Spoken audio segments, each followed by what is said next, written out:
Hello and welcome to the first episode of a mini-series that I'm going to be doing leading into the first 70.3 distance triathlon of the year for me here in Sunshine Coast, Australia.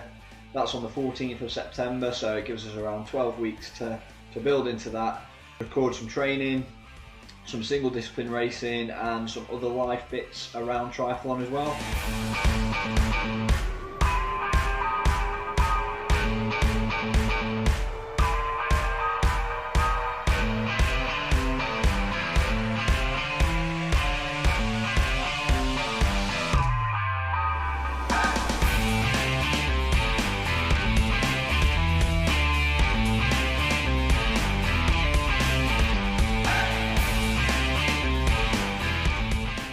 If you're new here, my name's Ryan, I'm from the UK, in a place called Staffordshire, Stoke-on-Trent. I've moved to Australia to kind of focus on triathlon and see where my limits lie. Currently working part-time to allow training needs, which is a fortunate position to be in.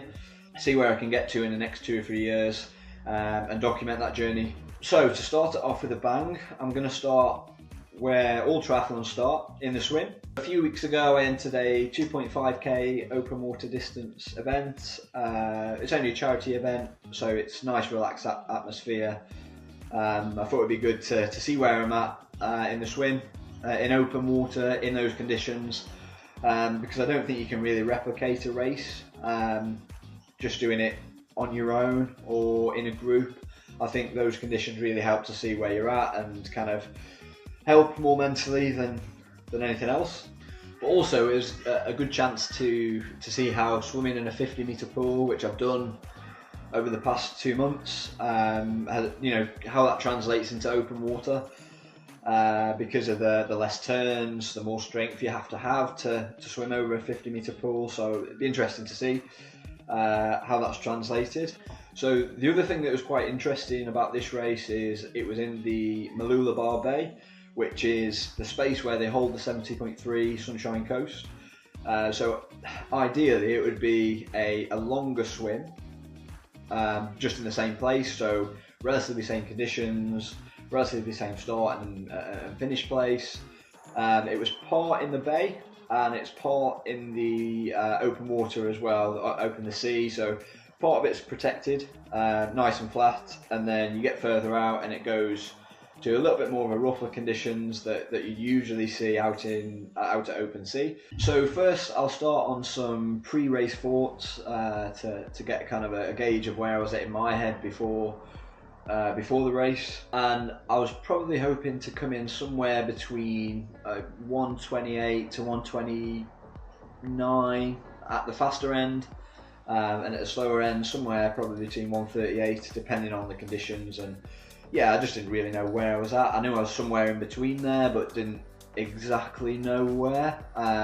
So that was the main goal, to get kind of an ideal scenario, race scenario in my head. I kind of hoped there'd be some faster swimmers, so I could kind of practice staying on feet, sighting a little bit as well. So a good mix of what I'd be doing in the race. The other main goal was to try and keep technique going forward, because I think a lot of people were with me on this and they go out way too quick on the swim portion of the triathlon, just because a lot of things contribute to that. I think nerves is one, the amount of caffeine you've probably consumed in the half an hour before the race is another.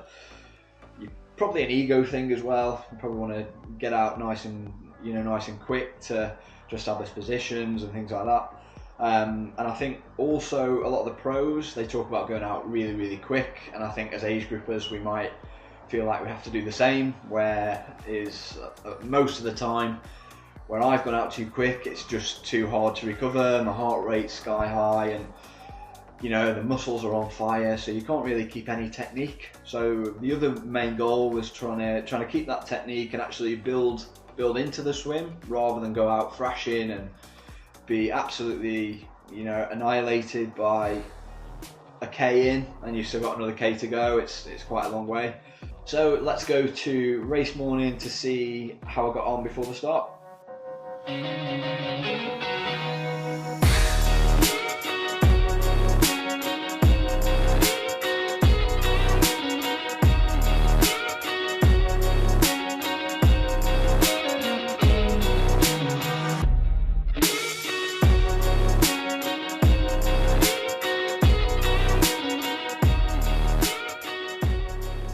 Morning. I'm just here to register for the 2.5k. Yeah. And we've got large, extra large, and size.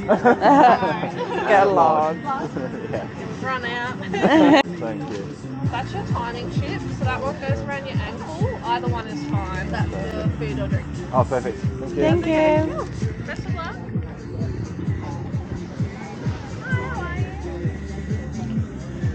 Free anything from the barbecue? Merch stuff. You look a Nice condom. large. That's all we had left. Could probably fit you in here as well.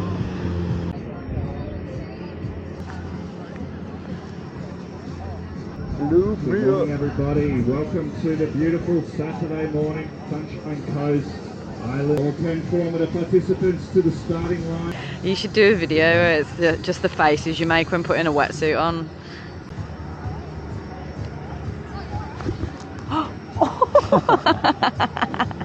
I think that means I need a new one. I think so too.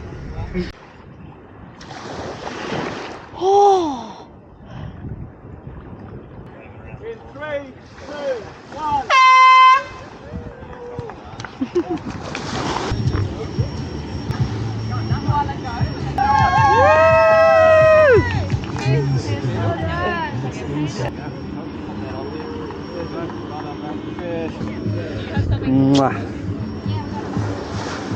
So, how did the race play out? As I said, I thought there would be some faster swimmers. Being Australia, they love their open water swimming. There were some quick swimmers, but they weren't in a wetsuit, so that didn't really help me as they weren't in front. They got out quite quick, but I quickly passed them because the wetsuit obviously helps. I got in front of them quite quickly, just because of that. And I stayed there for the rest of the swim, really, which was good and bad because I could practice sighting and do the distance on how it should feel rather than going on someone's feet. But then on the other side, I really wanted to practice that and stay on someone's feet, but I kind of did my own thing and it probably helped me. The other main goal was to keep the technique, so I did that all the way around, which I was really happy with. Even the last 200-300 meters, I still felt like I was catching a lot of water, rotating really well. Heart rate was good. The time overall was 37:29. Now that probably won't mean a lot because the distances were different, but that's an average of 129 per 100.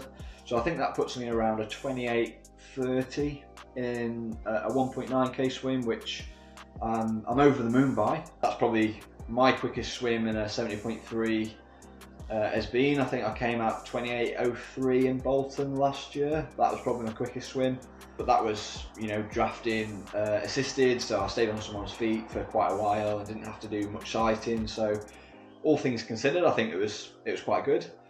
The other thing in the race that played a part, I probably lost around 30 seconds due to some sighting issues. So they had like a really small sighting buoy, and if you imagine, it's kind of the course itself was a straight out and back, so really long between each buoy. Probably in an Ironman race, I mean, some you get them every 100 meters, some you don't, but they were really small as well, which coming back where I was out in the chop, it kept rising and going down. So if I was sighting, sometimes I could see it, sometimes I couldn't, and there was nothing else really to sight off. When I got closer, I could sight a bit better, but for around 30 seconds I did just stop and kind of have a look, get my bearings, because I think the worst thing you can do is probably just swim where you think it is, because you could probably just go off course. So I just thought I'd probably stop for about 10 seconds just to kind of get my bearings, and probably did that around 3 to 4 times. So probably lost around 30 seconds there. So yeah, there's 3 reasons why I'm kind of setting the bar a little bit higher now for race day. One being that draft effect, that there are going to be quicker swimmers than me at Sunshine Coast. That's probably a fact. Looking at some of the swim times from last year and year before. So hopefully I can latch on some faster feet with same relative effort as today. The second reason is the sighting as well. So obviously being at the front, I had to do all the sighting myself, where it kind of breaks up your stroke if you're not used to doing a lot of sighting all the time. I did a little bit in the pool and the open water sessions, but nowhere near kind of up to standard in that sense. So I wouldn't be doing as much as that if I was behind someone following feet. That's fine.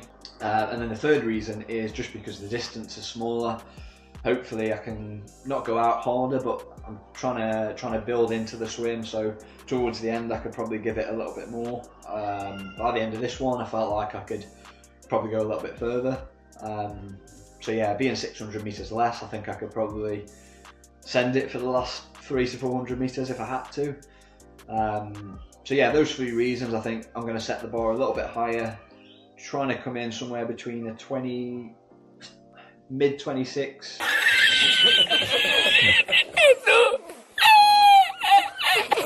to a 30. I think anything under 30 I'll be pleased with, but based on today, and if everything was to go right on the day in September, there's no reason why I can't get down to that. But yeah, overall, really pleased with how it went. I'm sore where I should be sore. Wetsuit fit okay. So yeah, overall I think really pleased. So looking on to what's next in the build and the weekly / bi-weekly videos that I'm going to be doing. I've got some really exciting stuff coming up. So I've got a half marathon in August that I'm taking really seriously. Sticking it out there, I'm trying to get under 80 minutes for the first time. So yeah, really going hard on the running between now and then. And that's on August the 3rd, 6 weeks before. The second race that I'm going to try and do is on the bike. So they've got a really tough group ride, I've heard, up in Noosa, which isn't too far away, probably about half an hour in the car, if that. So I'm going to try and go up there once on a Tuesday morning. They call it the Tuesday World Championship. So basically they have two groups to set off. One tries to catch the other. Seems like pretty fast riding. Hopefully get up for that, get some video footage. I think that'd be really cool. And just some little things like park runs, maybe some in the pool racing, some really good testers to pick out each discipline individually. So one for the swim, which we're already doing, one for the bike, one for the run. Then we just got to piece that together on race day. Practice on fueling as well. I think the half marathon definitely, just to see what fueling is right for me when running. But yeah, that's it for video one. Hopefully I'm going to keep these coming every week, 10 days, 2 weeks leading up to that. So yeah, subscribe, like the video. See you in the next one.